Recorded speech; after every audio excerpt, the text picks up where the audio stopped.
독성 물질이요? 네. 그리고 농도로 봐서는 한 번에 투여된 게 아니라 장기간에 걸쳐 소량씩 노출되신 것 같습니다. 민우의 머릿속이 하얘졌다. 독? 누가? 왜? 지금 당장 생명에 지장은 없지만 이 독소가 계속 축적되면 영구적인 신경 손상이 올 수 있습니다. 의사 선생님, 이게 대체 경찰에 신고하시는 게 좋겠습니다. 이건 명백히 외부에서 투여된 거니까요. 병실 침대에 누운 민우는 천장을 바라보며 생각에 잠겼다. 누가? 왜 나를? 최근 몇 달간의 일들이 주마등처럼 스쳐 지나갔다. 첫 번째 용의자 박준혁, 팀장 승진을 두고 경쟁하던 동료. 15년을 함께 일했지만 최근 몇 달 사이 관계가 미묘해졌다. 민우가 큰 프로젝트를 성공시키면서 승진 후보 1순위로 떠올랐고 준혁은 그 사실을 못마땅해 했다. 민우 씨는 운이 좋으신 것 같아요. 전 10년을 더 일했는데도. 준혁이 했던 말이 떠올랐다. 그 눈빛 속에 질투와 분노. 하지만 준혁이 정말 이런 짓을 할까? 독을? 그건 너무 극단적이지 않나? 두 번째 용의자 이지연. 3년 전에 헤어진 옛 연인. 헤어질 때 지연은 집착에 가까운 모습을 보였다. 문자 폭탄, 회사 앞 기다림, 심지어 스토킹까지. 민우는 결국 경고까지 했었다. 당신 없이는 못 살아. 다시 돌아와. 제발. 울면서 매달리던 지연의 모습. 하지만 그 후로 1년 넘게 연락이 없었다.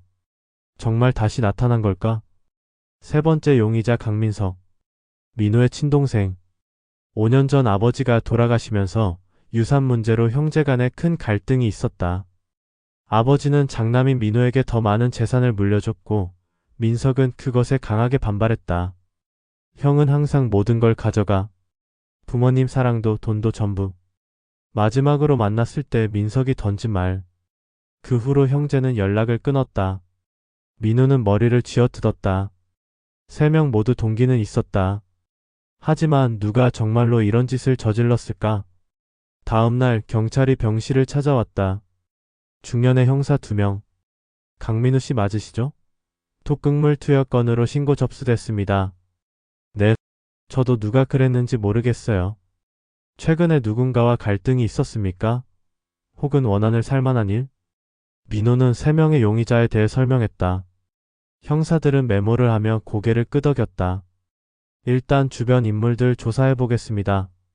그리고 민호씨, 혹시 최근에 누군가 자주 만나서 음식이나 음료를 같이 드신 적 있나요? 음식이요?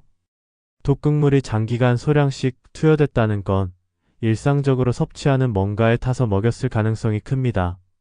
민우는 기억을 되살렸다. 회사에서 매일 마시던 커피?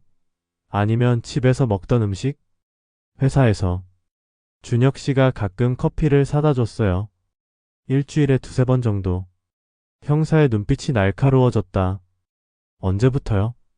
한 2달 전부터요. 승진 심사 시작하고 나서. 병원에서 일주일간 해독 치료를 받은 민우는 퇴원했다. 몸 상태는 많이 호전됐지만 아직 완전히 회복된 건 아니었다.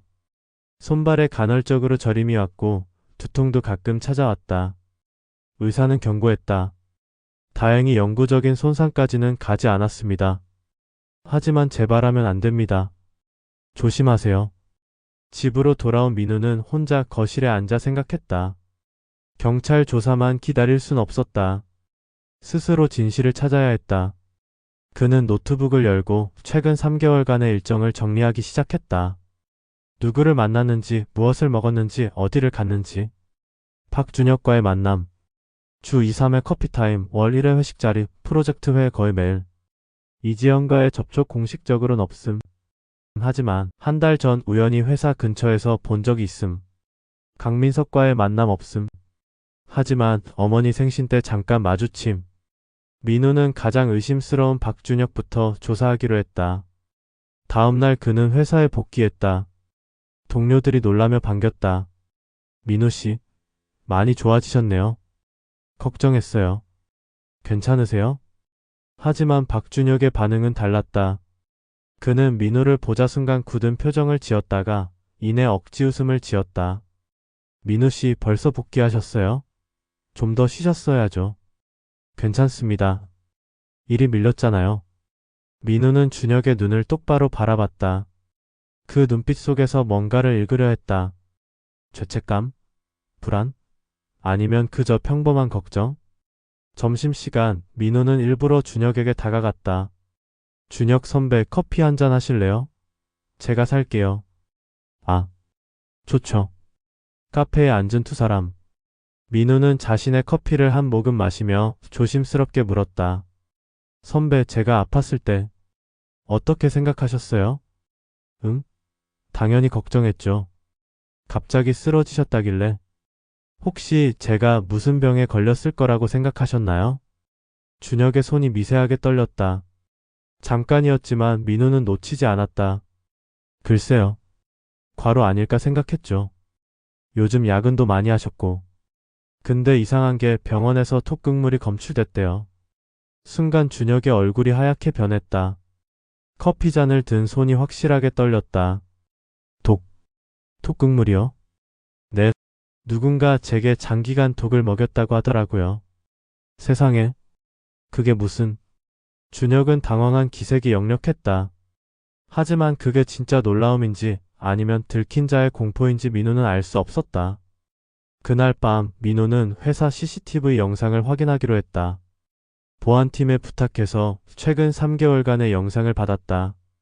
밤새도록 영상을 돌려보며 그는 준혁의 행동을 추적했다.